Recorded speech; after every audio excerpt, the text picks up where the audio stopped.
Jharkhand board. इसमें हम लोग आज पढ़ेंगे पूर्ण वर्ग विधि के द्वारा कैसे किसी द्विघात समीकरण का सॉल्यूशन यानी हल निकाला जाता है पूर्ण वर्ग विधि के द्वारा।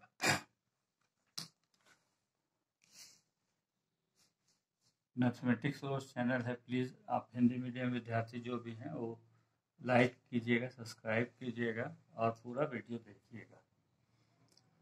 तो पूर्ण वर्ग विधि द्वारा द्विघात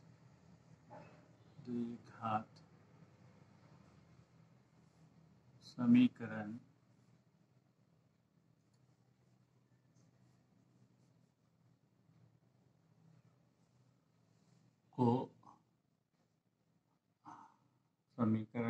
का हल करना। हम लोग जानते हैं कि कोई भी द्विघात समीकरण ax² + bx + c = 0 के रूप में होता है, जहाँ पे a बराबर नहीं होता है 0 के और a b c अचर राशियां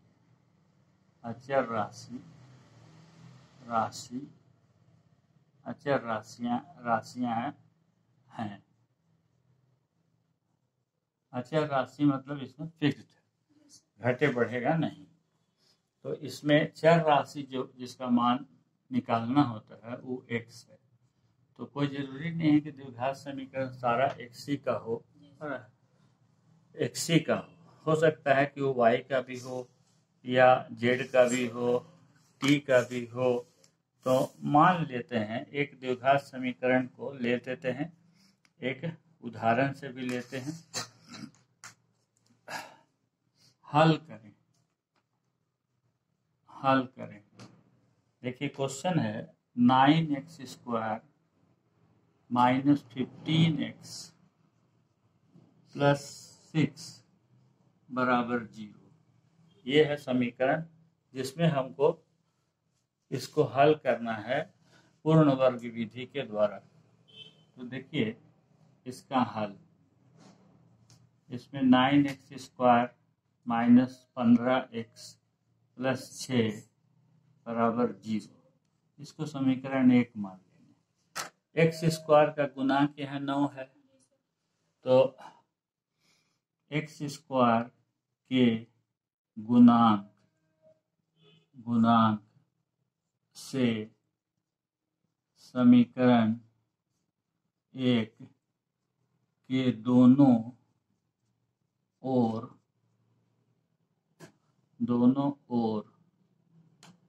भाग देने पर तो जो भी x² का गुणांक होगा उसी से आप लोग दोनों तरफ भाग दे दीजिएगा। तो 9x², बट हाँ, तो इसमें आपका देखिए ये जो है इसको लिख लिए हैं, लिख लिए।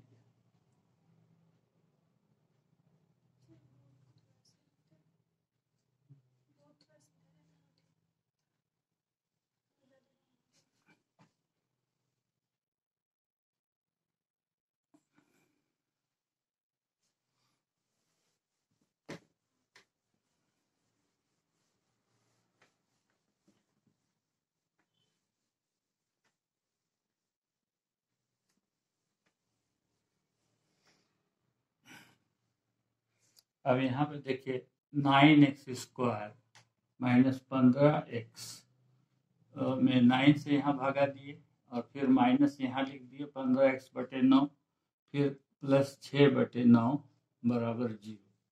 यहाँ 9 कट गया, यहाँ 3 से कटेगा, 3 × 5 = 15, 3 × 3 = 9, यहाँ भी 3 से कटेगा, 3 × 2 = 6, 3 × 3 = 9।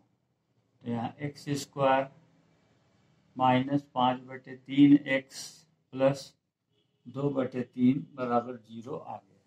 यानी यहाँ पर x² का गुणांक 1 हो गया, है ना। अब हम लोग जानते हैं फार्मूला, यहाँ पे इन दोनों को हमको पूर्ण वर्ग बनाना है। तो पूर्ण वर्ग बनाने के लिए जो फार्मूला है वो कौन फार्मूला लेंगे, कौन सा सूत्र लेंगे वो देखेंगे। तो देखिए यहाँ पे अगर हम लोग x a माइनस बी, यहाँ पे बीच में माइनस है, तो a माइनस बी का वर्ग करेंगे तो ये होता है a स्क्वायर ये plus B square minus 2a, ये होता है। तो अगर हम लोग इसको इस रूप में लिख दें, मतलब यहाँ पे तो दो ही पद है इन दोनों में, तो इसको 3 ठो पद में लिखेंगे इस रूप में, या इसको इस तरह से भी आप लिख सकते हैं, ऐसे नहीं लिख करके हम ऐसे लिख देते हैं, तो आप लोग को ज़्यादा सही समझ में आएगा। A square minus 2ab plus B square, इस रूप में लिखे। तो जैसे मान लीजिए यहाँ पर हम लिखते हैं ये एक्स स्क्वायर, यहाँ लिखते हैं, यहाँ माइनस, यहाँ 5x लिख दिया, 5/3x लिख दिया, ठीक है। तो अब इसको हमको इस रूप में बदलना है।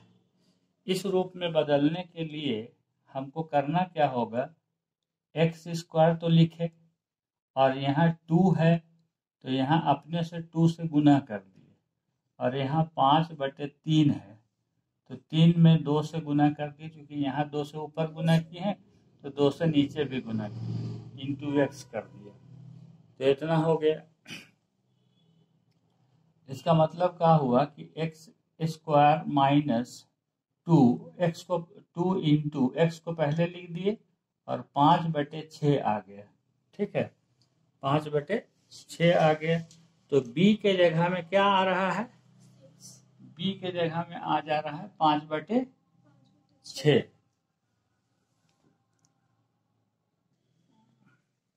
हाँ तो देखिए यहाँ पे b के जगह में आपका आ रहा है 5/6। तो अभी हम लोग इतना करके छोड़ देंगे। अब यहाँ पे थोड़ा सा क्या है, 5/6 का स्क्वायर जोड़ देंगे और 5/6 का स्क्वायर वर्ग घटा दें, ताकि इसमें कोई फर्क नहीं आए। तो यहाँ तक आपका हो गया है। तो यहाँ 3 पद वाला आ गया, 3 पद में बदल गया, ये वाला पद एक्स्ट्रा आ गया है। ये यहाँ तक आराम से दिख रहा है कि नहीं आ रहा है, आ रहा है। अब हम लोग ऊपर लिखेंगे। अब यहाँ पे फिर समीकरण जो है ना, है ना, देखिए अब समीकरण को हम लिखते हैं। पहले समीकरण में बताइए तो कितना तक लिखा है, देखिए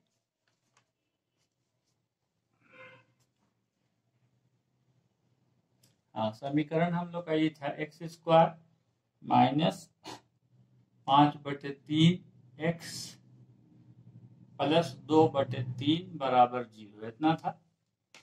उसके बाद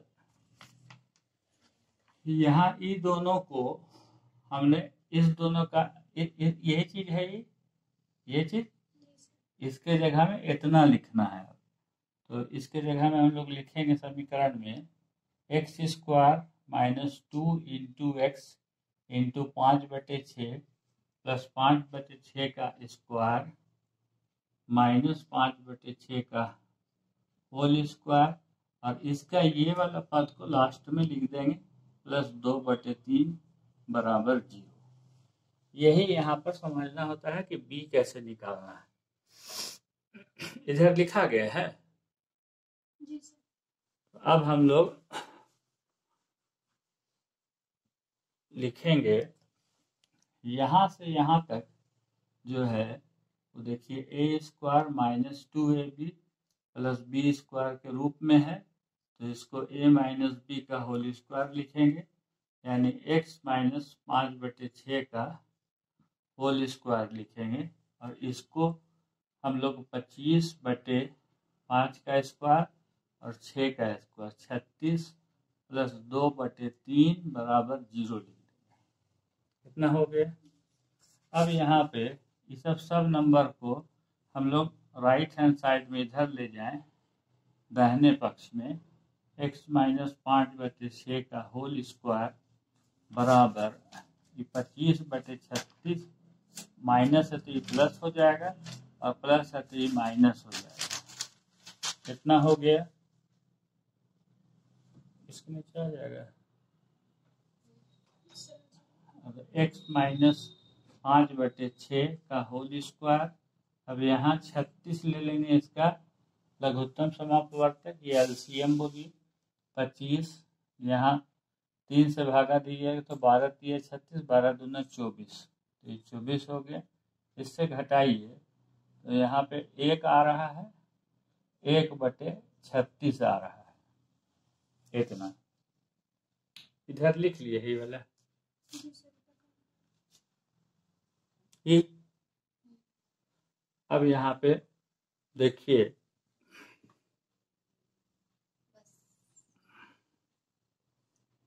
अब यहाँ पे हम लोग देख सकते हैं कि x माइनस 5/6 का होल स्क्वायर बराबर 1/36। तो वर्ग जो है, अगर इसको हटाते हैं तो उधर वर्गमूल का चिन्ह लग जाता है। वर्गमूल का चिन्ह मतलब स्क्वायर रूट 1/36। तो इसमें दोनों वैल्यू लेते हैं, प्लस माइनस दोनों। 1 का वैसा नंबर जिसका 1 ही से गुना करने से 1 आए, और 36 का वर्गमूल 6 हुआ, 6 को 6 से गुना करते हैं तो 36 आ जाता है। तो x माइनस 5/6 बराबर 1 तो हो गया 1 प्लस 6, और दूसरा x माइनस 5/6 बराबर माइनस 1/6। इससे हम लोग ये बराबर एक तो प्लस लीजिएगा और एक तो माइनस वाला वैल्यू लीजिएगा, दोनों से x का 2 मान आ जाएगा, है ना। x का 2 मान आएगा और दोनों समीकरण का हल होगा। अब यहाँ इसको इधर ले जाएंगे तो 1/6 प्लस 5/6 बराबर हो गया, एलसीएम ले लेते 1, यानी 6/6, यानी 1 हो गया, x बराबर 1। तो समीकरण का एक हल हो गया 1, और दूसरा निकालेंगे x माइनस 5/6 बराबर माइनस 1/6। तो x बराबर 5/6 माइनस 1/6 बराबर 4/6, यानी 2/3, यानी x बराबर 2/3। तो एक समीकरण का ये हल हुआ। तो समीकरण का उत्तर जो हो गया, हल हो गया आपका जा करके 2/3 और 1। तो किसी भी द्विघात समीकरण का 2 हल होता है। यहाँ पर दोनों जो हल है 1/3 और 1 दोनों असमान है, बराबर नहीं।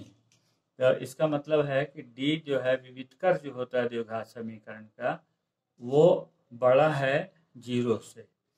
तो इस तरह से प्रश्न को हल करना है, और ये आपको जा करके फाइनल एग्जामिनेशन में जब सब्जेक्टिव टाइप होगा तो उसमें देगा। ऑब्जेक्टिव टाइप में इससे आपको ट्रिक से बनाना होगा। जो भी सॉल्यूशन देगा, जो भी हल देगा, उसको बैठा बैठा के हम लोग चेक करेंगे। तो अब हम लोग एक दूसरा प्रश्न लेते हैं जिसमें हम लोग इसी विधि से हल करेंगे, और साथ साथ हम लोग को वैसा भी प्रश्न लेना है जो कि वर्ड प्रॉब्लम है, जिसमें भाषा लिखा हुआ होता है, समस्याएं होती हैं, और उससे हल करते हैं। लिख लिए हैं? यहाँ तक उत्तर लिख लिए हैं और समझ में? 1 1 1 2 ठो है, 2 ठो बीच में कॉमा का चिन्ह है, यहाँ पर बीच में कॉमा है, 1 है। अब हम लोग दूसरा प्रश्न लेते हैं।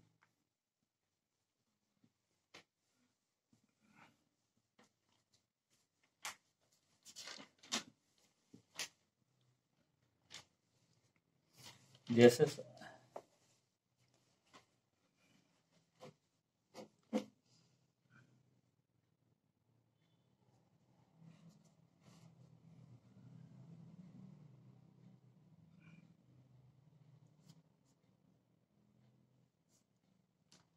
प्रश्नावली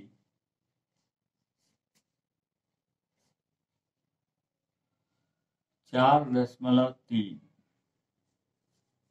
NCERT गणित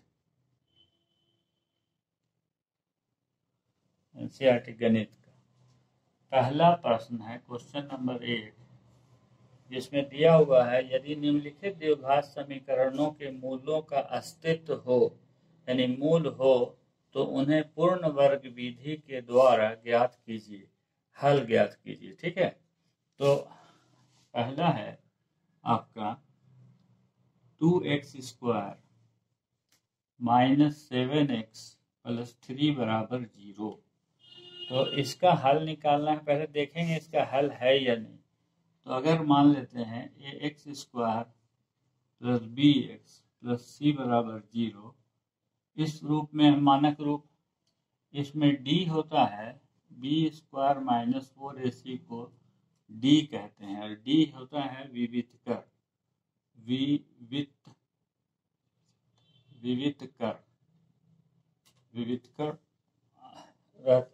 कहते हैं। और अगर d का मान 0 से बड़ा है तो भी हल होगा, d का मान अगर 0 के बराबर है तो भी हल होगा, और दोनों हल बराबर होगा।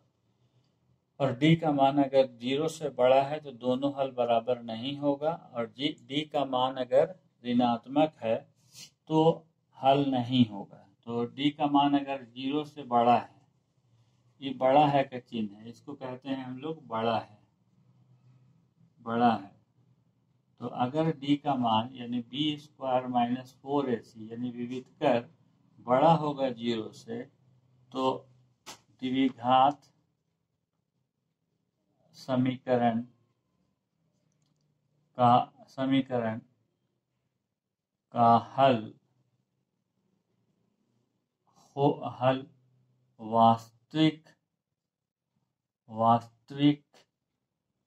वास्तविक संख्याएं होंगी और दोनों असमान होंगे। असमान मतलब बराबर नहीं, असमान होंगे। मान लेते हैं कि द्विघात समीकरण इसका 2 ठो हल है, x बराबर एक अल्फा मान लीजिए, x बराबर बीटा मान लीजिए। तो यहाँ पर हल निकलेगा अल्फा बीटा x का 2 ठो मान, और साथ साथ अल्फा और बीटा आपस में बराबर नहीं होगा, और दोनों वास्तविक संख्या होगा। d का मान जब बड़ा होगा 0 से, ये हो गया आपका नेचर ऑफ रूट है, इसको आप पॉज करके लिख सकते हैं आप लोग। अगर d का मान बराबर है 0 से, यानी विविध कर यानी b स्क्वायर माइनस 4ac बराबर 0 है, तो द्विघात समीकरण का हल वास्तविक होगा,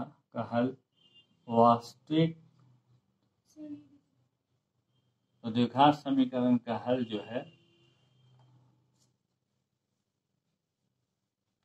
लिख लीजिए।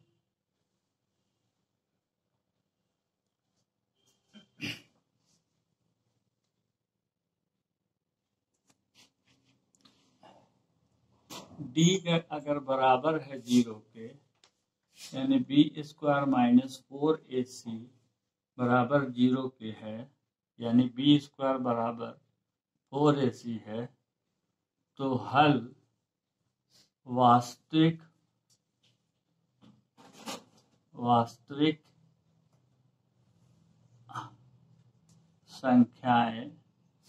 संख्याएं होंगी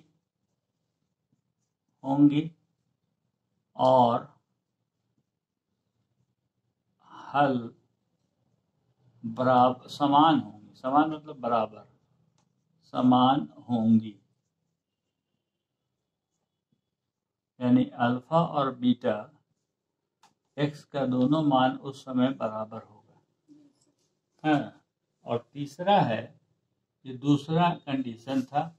तीसरा कंडीशन होगा अगर डी का मान, इसको हम लोग छोटा है बोलते हैं, छोटा है, छोटा है का मतलब डी का मान 0 से छोटा है, यानी डी का मान जो होगा वो ऋणात्मक होगा। डी का मान किस तरह का होगा? ऋणात्मक, ऋणात्मक संख्या होगा। ऋणात्मक संख्या जहां डी का मान हुआ तो कोई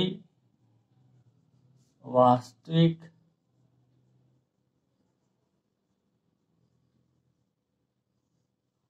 हल नहीं होगा, हल नहीं होगा। तब हम लोग को समीकरण का कोई अस्तित्व नहीं होगा। समीकरण का जो हल निकलेगा वो आपका जाकर के इमेजिनरी निकलेगा, तो वो क्लास 10 में नहीं पढ़ना है, 11 में पढ़ना है। तो इसी वजह से उस केस में हम लोग थर्ड केस में समीकरण का अगर अस्तित्व नहीं है, हल नहीं होगा, यानी हल का अस्तित्व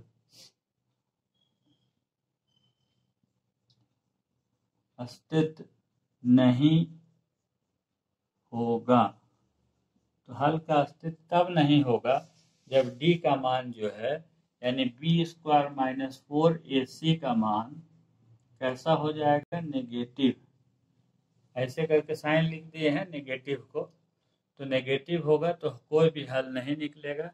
पॉजिटिव अगर होगा तो हल जो है बड़ा होगा 0 से, तो हल निकलेगा और असमान होगा। दूसरा में अगर 0 के बराबर होगा तो वास्तविक हल होगा और दोनों हल आपस में बराबर होगा। और अगर तीसरा में नेगेटिव आ जाता है, डी का वैल्यू अगर 0 से छोटा हो जाता है, तो कोई भी हल नहीं होगा, वास्तविक हल नहीं होगा। उस केस में हम लोग को हल नहीं निकालना है, छोड़ देना है।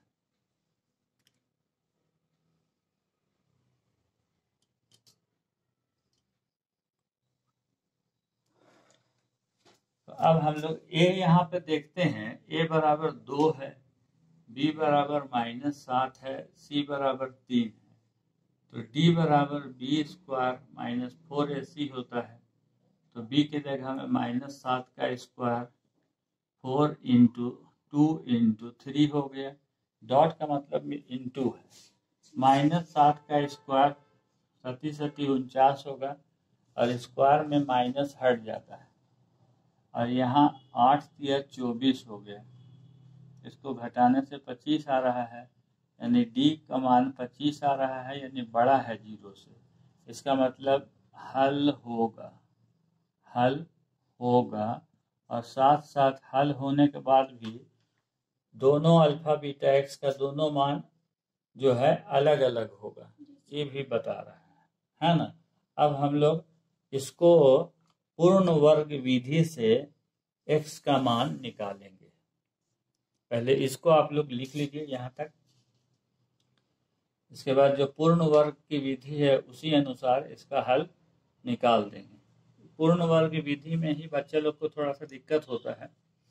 तो यहाँ पर आपको करना क्या है शुरू में कि एक्स स्क्वायर का जो भी गुणांक है उसी से दोनों तरफ भागा दे देना है। उसके बाद पूर्ण वर्ग निकालना है। दो फार्मूला इस्तेमाल होता है, या तो a प्लस बी का होल स्क्वायर बराबर a square plus 2ab plus B square, या दूसरा है a माइनस बी का होल स्क्वायर बराबर a square minus 2ab plus B square होता है। इन्हीं दो फार्मूला में से किसी एक सूत्र का इस्तेमाल हो करके पूर्ण वर्ग बनाएंगे। ठीक है, तो अब हम इसको मिटा देते हैं। अब देखिए समीकरण जो इसको 1 मान लेते हैं, समीकरण 1 को दोनों ओर 2 से भागा देंगे, इसलिए कि एक्स स्क्वायर का गुणांक 2 है, तो 2x स्क्वायर बटे 2 माइनस 7 बटे 2x प्लस 3 बटे 2 बराबर 0। 0 बटे 2 भी लिख दीजिए 0। अब यहाँ 2 2 गया, x का स्क्वायर लिखिएगा, अपने से 2 से गुना, फिर x यहाँ 7 बटे 2 है ये है, एक ठो दो नीचे गुना करना होगा, इसलिए कि 2 यहाँ लिखे हुए हैं, है ना। और 3/2 बराबर 0, ये कर दीजिएगा। फिर x square into 2 into x, बोलिएगा 2 कहाँ से आ गया, तो ये 2 फार्मूला से आया आपका, ये वाला formula, A square minus 2ab plus B square बराबर ए माइनस बी का होल स्क्वायर। ठीक है, अब यहाँ पे 4 आ गया, तो b के जगह में आपका 7/4 हुआ, तो 7/4 का वर्ग करके जोड़ दीजिए, और उतना ही वर्ग 7/4 का वर्ग करके घटा भी दीजिए, ताकि समीकरण, और इसको एज इट इज उतार दीजिएगा 3/2 को, तो ये हो गया। यही आपको लिखने में थोड़ा सा दिक्कत होता है, तो इसको लिखना होगा आपको a माइनस बी का होल स्क्वायर, तो a के जगह में x है और b के जगह में 7/4 है, तो यहाँ 7/4 का होल स्क्वायर, और e हो गया, ये 47/16 प्लस 3/2 बराबर 0, ये आ गया है आपका। मेरे ख्याल से यहाँ तक आपको क्लियर होगा। इसके बाद x माइनस 7/4 का होल स्क्वायर बराबर 49/16 को हम इधर ले आए हैं, और माइनस 3/2, तो इसका हम लोग एलसीएम ले लेंगे तो 16 हो गया, तो 49 यहाँ है, और यहाँ 8 दिया 24, तो यहाँ आपका हो गया, यहाँ आगे लिखेंगे, इसका मतलब हो गया लास्ट वाला लिख देते हैं।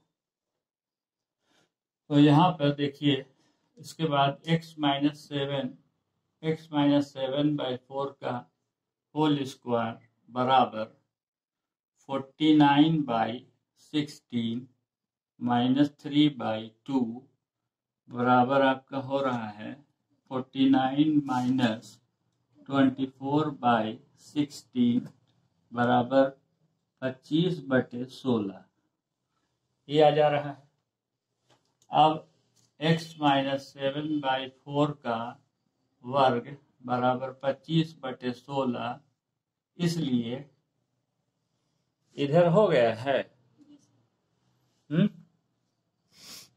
इधर हम मिटा देते हैं।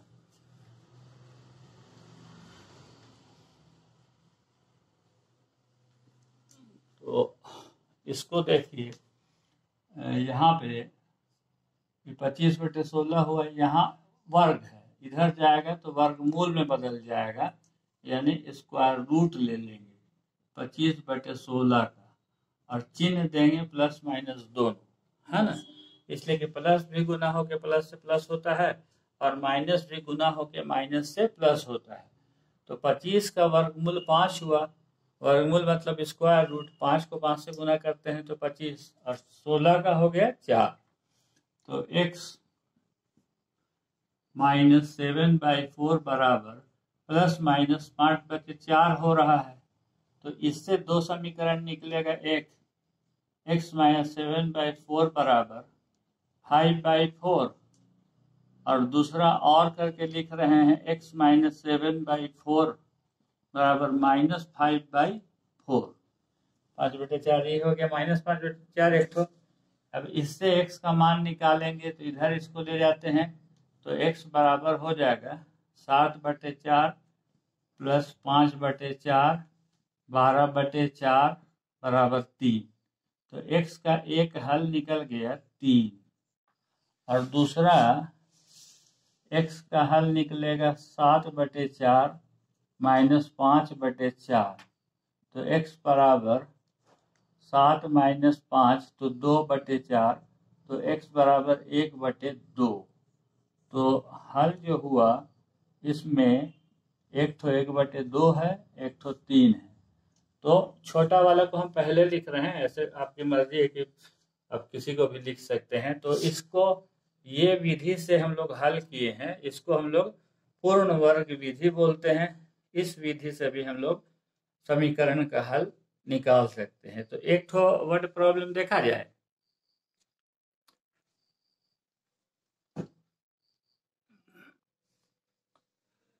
हाँ, तो इस प्रकार हम लोग जो है पूर्ण वर्ग विधि से किस तरह से हम लोग समीकरण, द्विघात समीकरण का हल निकालते हैं वो हम लोग सीखे हैं। इसमें आप लोग को कहीं पर कठिनाई हुई है तो वो आप लोग जरूर बताएं। इसमें दो ही तरह से दो ही समीकरण, दो ही सूत्र है जिसका इस्तेमाल होता है, जिसका a प्लस बी का होल स्क्वायर बराबर A square plus 2ab plus B square, तो और दूसरा a माइनस बी का होल स्क्वायर बराबर A square minus 2ab plus B square. यही दो सूत्र का इस्तेमाल होता है। आप देख लीजिएगा कि कोई भी द्विघात समीकरण के पहले दो पद में के बीच में अगर साइन जो है, अगर चिन्ह जो है धनात्मक होगा तो a प्लस बी का होल स्क्वायर यानी पहला वाला फार्मूला का इस्तेमाल कीजिएगा। और अगर दोनों के बीच में ऋणात्मक साइन है, माने नेगेटिव चिन्ह है, अगर वैसा द्विघात समीकरण दे दिया है जिसके पहले दो पद के बीच में, यानी दो ठो पद को टर्म भी बोलते हैं अंग्रेजी में, तो उसके बीच में अगर नेगेटिव साइन है या ऋणात्मक चिन्ह है, तब आपको ये समीकरण का ये सूत्र का इस्तेमाल करना है और जैसे बताए हैं उसी अनुसार कीजिएगा, बन जाएगा। ज़्यादा भारी नहीं है, लेकिन इसी तरह से द्विघात समीकरण का हल हम लोग निकालते हैं। कृपया करके सारे हिंदी मीडियम विद्यार्थियों से अनुरोध है कि वो ये चैनल को लाइक करें, सब्सक्राइब करें और साथ साथ पूरा वीडियो देखें, लिखें, कॉपी और पेन लेकर के बैठें और लिखें। हिंदी मीडियम विद्यार्थियों के लिए नेक्स्ट जो हम लोग द्विघात समीकरण का सारा प्रश्न करा करके और उसके बाद हम जो वीडियो बनाएंगे वो समानांतर श्रेणी यानी अरिथमेटिक प्रोग्रेशन अंग्रेजी में समांतर श्रेणी से बनाएंगे। अंग्रेजी में ऐसे मेरा बना हुआ है, लेकिन समांतर श्रेणी को हिंदी में हम लोग समांतर श्रेणी को हिंदी में आपका हिंदी में वीडियो आपको बना के प्रस्तुत कर देंगे। तो आप लोग से अनुरोध है फिर से कि आप लोग लाइक कीजिए, सब्सक्राइब कीजिए, काफ़ी मेहनत लगता है। थैंक यू, धन्यवाद।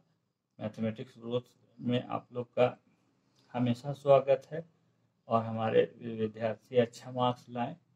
आने वाले समय में आपको क्या चीज़ का रिक्वायरमेंट है उसको आप कमेंट कीजिए ताकि हम वीडियो उसी अनुसार बना सकें।